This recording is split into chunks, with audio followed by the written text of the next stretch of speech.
ఎవరి పుణ్యం ఏ అదనపు బాధ్యతల ఫలితం? పోస్టులు భర్తీ చేయని ప్రభుత్వానిదా? ఏటీడబ్ల్యూఓలను సర్దుబాటు చేస్తున్న ఉన్నతాధికారులదా? 4 మండలాలు దాటి డెప్యుటేషన్ వేస్తే పాఠశాల పర్యవేక్షణ సాధ్యమేనా? ఇది పాడేరు గిరిజన సంక్షేమ శాఖలో జరుగుతున్న తీరు. గిరిజన సంక్షేమ ఆశ్రమ వసతి గృహాల్లో ఎటు చూసినా సమస్యలు కోకొల్లలుగా ఎదురవుతున్నాయి. ఇటీవల వరుసగా గురుకులం, కొయ్యూరు మరియు జీమాడుగల్లో జరిగిన సంఘటనలే దీనికి ఉదాహరణగా చెప్పాల్సి వస్తుంది. సత్ఫలితాల మాట ఎలా ఉన్నా అధికారుల పర్యవేక్షణ లోపాలు మాత్రం వికరిస్తున్నాయి. దీంతో విద్యార్థుల భవిష్యత్తు మిలియన్ల డాలర్ల ప్రశ్నగానే మిగిలిపోతుంది.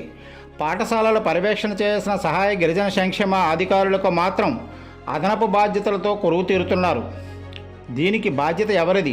పూర్తిస్థాయి అధికారులను నియమించకుండా విద్యార్థుల భవిష్యత్తును గాలికి వదిలేసిన ప్రభుత్వానిదా? అదనపు బాధ్యతలతో నెట్టుకొస్తున్న ఆ శాఖ ఉన్నతాధికారులదా? ఓ మండల సహాయ గిరిజన సంక్షేమాధికారి తన పరిధిలో సుమారు 10-12 ఆశ్రమ పాఠశాల పర్యవేక్షించడం అతని విధి బాధ్యత. అయితే పాడేరు గిరిజన సంక్షేమ శాఖ వసతి గృహాల పరిస్థితికి వచ్చేసరికి క్షేత్రస్థాయిలో ఏటీడబ్ల్యూల కొరత గిరిజన విద్యార్థులకు శాపంగా మారింది.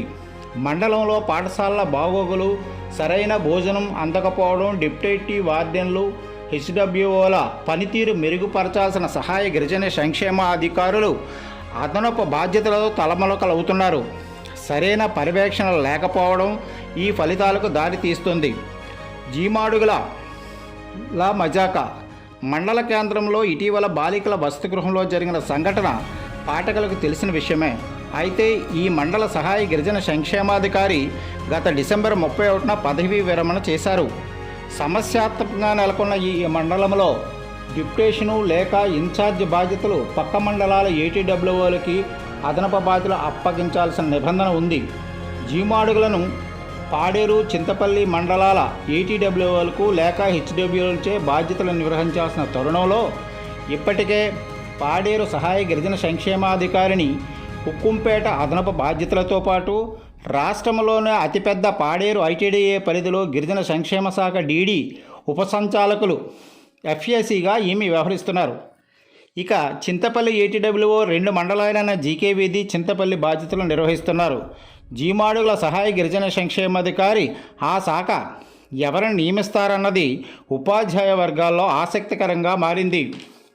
పాడేరు ఏజెన్సీ 11 మండలాల్లో 120కి పైగా ఆశ్రమాల్లో చదువుతున్న 50,000 మంది విద్యార్థుల సంక్షేమాన్ని పర్యవేక్షించే ఉపసంచాలకుల పోస్టుతో పాటు వివిధ మండలాల సహాయ గిరిజన సంక్షేమ అధికారుల పోస్టులు అదనపు బాధ్యతలతో ఊగిసలాడుతున్నాయి.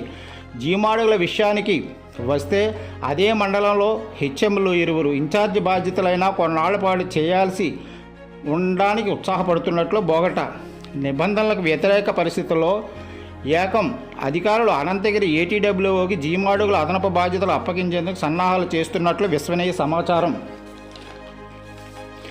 అనంతగిరి, అరకు, డుంబ్రిగూడ, పాడేరు 4 మండలాలు దాటి ఈ అధికారికి ఏటీడబ్ల్యూఓ అదనపు బాధ్యతలు అప్పగిస్తే 2 మండలాల్లో ఆశ్రమ పాఠశాల పర్యవేక్షణ సాధ్యమేనా అంటూ పలువురు విమర్శలు వెలువెత్తున్నాయి.